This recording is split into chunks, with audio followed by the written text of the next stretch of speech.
Talasari police ठाण्याच्या हद्दीत गांजाच्या विक्री व वाहतुकीचा प्रयत्न करणाऱ्या दोन्ही संशयितांना अटक करून सुमारे 4 लाख रुपयांचा मुद्देमाल जप्त करण्यात आलाय। ही कारवाई 20 जुलै रोजी सकाळी 9 वाजेच्या सुमारास पोलीस निरीक्षक अजय गोरड यांना गुप्त बातमीदारामार्फत मिळालेल्या माहितीच्या आधारे करण्यात आली। माहिती मिळाली होती की दोन इसम गांजाची विक्री करण्याच्या उद्देशाने तलासरी इभाडपाडा येथील तास्कन हॉटेल जवळ येणार आहेत। यानुसार पोलीस निरीक्षक अजय गोरड यांनी वरिष्ठ अधिकाऱ्यांची परवानगी घेऊन 2 पंच वजन काटा करणारा इसम, फोटोग्राफर आणि 2 पथकांसह त्या ठिकाणी दबा धरून कारवाई केली। काही वेळातच वर्णनासारखे 2 इसम त्या ठिकाणी आल्यानंतर त्यांना ताब्यात घेण्यात आलं। या झडती दरम्यान त्यांच्या गाडीच्या डिक्कीतून 2.330 किलो वजनाचा गांजा सदृश्य मुद्देमाल मिळून आला।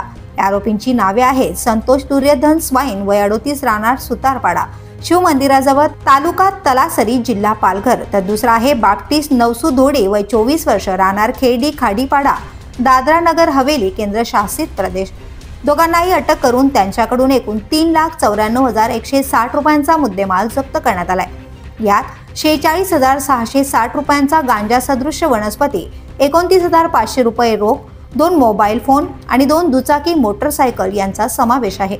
या प्रकरणी सफाऊ हिरामन कोटरे यांच्या तक्रारीवरून तलासरी पोलीस ठाण्यात गुन्हा रजिस्टर नंबर 130/2025 अंमली पदार्थ प्रतिबंधक कायदा 1985 चे कलम 8 क 20 ब अंतर्गत गुन्हा दाखल करण्यात आलाय।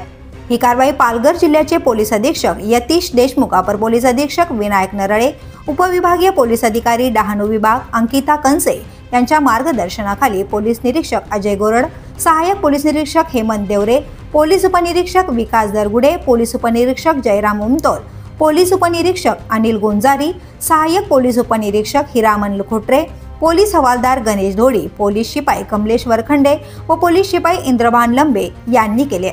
या गुन्ह्याचा पुढील तपास पोलीस उपनिरीक्षक अमोल चिंदे तलासरी पोलीस ठाणे करत आहेत। The police news bureau, Talasari.